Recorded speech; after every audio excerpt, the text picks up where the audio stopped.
गुल्ली बुल्ली आज अपने घर से दूर कहीं घूमने जा रही हैं। गुल्ली पूरी तैयारी के साथ घर के बाहर खड़ा हुआ है और गुल्ली अंदर अपना बैग लेने गया हुआ है। गुल्ली गुल्ली को आवाज लगाता है और कहता है, गुल्ली जल्दी करो, हमें स्टेशन टाइम पर पहुंचना है और रास्ते में हमें शॉन को भी लेना है। कहीं ऐसा ना हो कि हमारी ट्रेन ही छूट जाए। इतने में ही गुल्ली आ जाता है और कहता है, बुल्ली शॉन का फोन आया था, वो पूरा तैयार हो चुका है। चलो अब जल्दी से चलकर शॉन को ले लेते हैं और सीधे स्टेशन पर चलते हैं।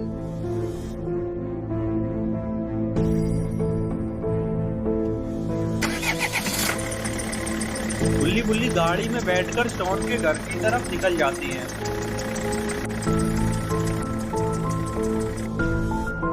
और इधर शॉन अपने घर की बालकनी पर खड़ा हुआ है और रोड की तरफ ही देखे जा रहा है कि कहीं गुल्ली बुल्ली इसे छोड़कर अकेले ही न चले जाएं। तभी शॉन को सामने से आती हुई गुल्ली बुल्ली की गाड़ी दिखाई देती है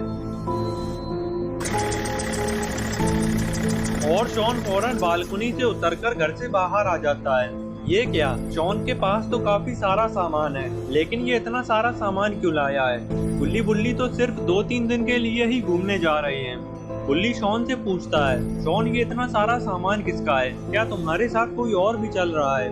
शॉन कहता है, नहीं गुल्ली, ये सारा सामान मेरा ही है। एक बैग में मेरे टोपे भरे हुए हैं और एक में स्वेटर है और इसमें बचा हुआ सारा सामान पड़ा हुआ है। क्योंकि शिमला में बहुत सर्दी पड़ती है, इसलिए मैंने काफी सारी तैयारी कर ली है। अगर तुम लोगों को भी स्वेटर चाहिए हो तो मुझसे ले लेना।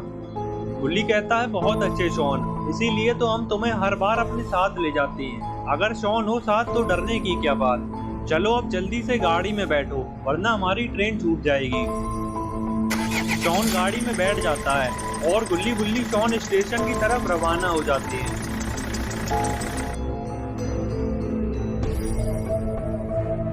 थोड़ी देर में ही गुल्ली बुल्ली और शॉन स्टेशन पर पहुंच जाती हैं। गुल्ली गाड़ी को साइड में रोक देता है और गुल्ली और शॉन अपना अपना सामान गाड़ी में से उतार लेते हैं। गुल्ली कहता है, तुम दोनों चलो, मैं गाड़ी को पार्किंग पर लगा कर आता हूँ। और फिर गुल्ली गाड़ी को पार्किंग पर लगाने के लिए चला जाता है और गुल्ली और शॉन स्टेशन के अंदर की तरफ जाने लगते हैं।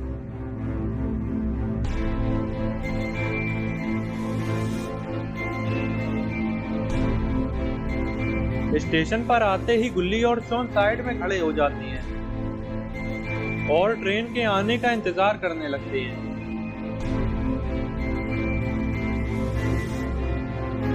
इतने में ही गुल्ली गाड़ी को पार्क करके आ जाता है और गुल्ली और शॉन से कहता है, तुम लोग उधर कहाँ देख रहे हो? ट्रेन तो इस तरफ से आने वाली है। और वो देखो, ट्रेन आ भी गई है।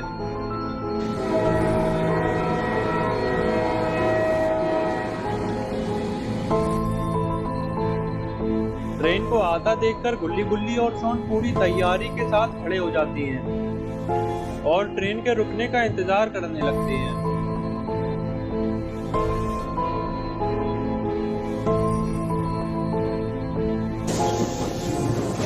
ट्रेन के रुकते ही गुल्ली बुल्ली और शॉन तीनों ट्रेन पर चढ़ जाते हैं। ट्रेन में काफी कम लोग हैं, इसलिए गुल्ली बुल्ली और शॉन को आराम से जगह मिल जाती है और ये तीनों पास वाली सीट पर ही बैठ जाते हैं और थोड़ी ही देर में ट्रेन चल देती है।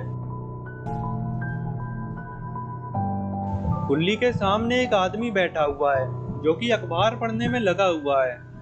गुल्ली इस आदमी को ही देखे जा रहा है क्योंकि इसके कपड़ों पर काफी सारा खून लगा हुआ है, इसीलिए गुल्ली को ये आदमी कुछ ठीक नहीं लग रहा है।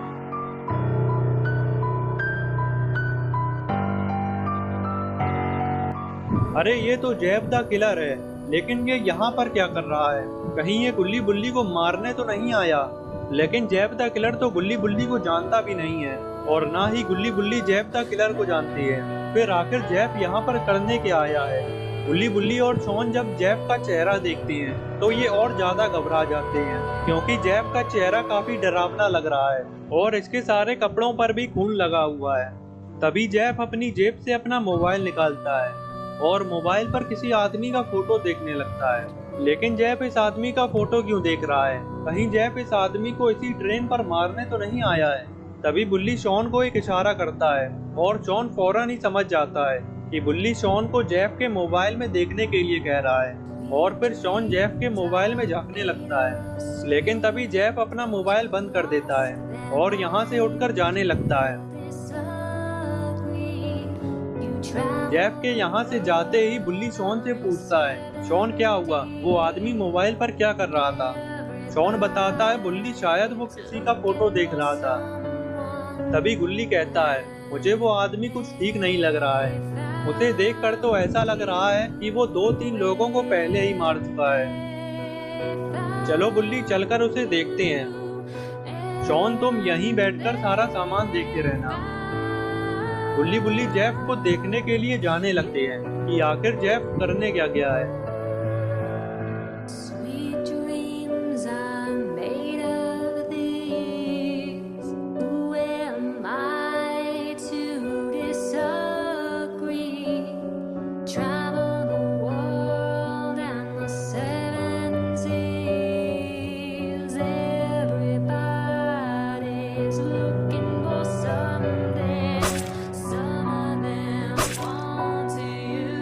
अरे ये क्या? जैफ ने तो इस आदमी को मार दिया है जिसकी ये कुछ देर पहले मोबाइल पर फोटो देख रहा था।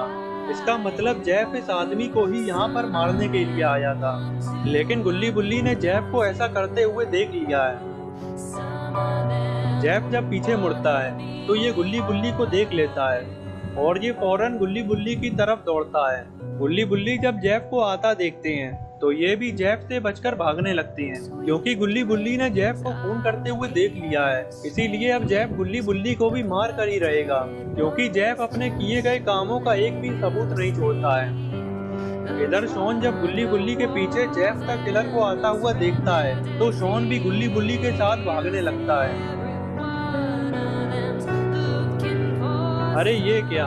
आगे तो कहीं जाने का रास्ता ही नहीं है। लगता है बुल्ली और शॉन ट्रेन के बिल्कुल आखिर तक पहुंच गए हैं और जैफ द किलर भी बिल्कुल बुल्ली और शॉन के पास में ही आ चुका है। शायद अब जैफ इन तीनों को भी मार देगा।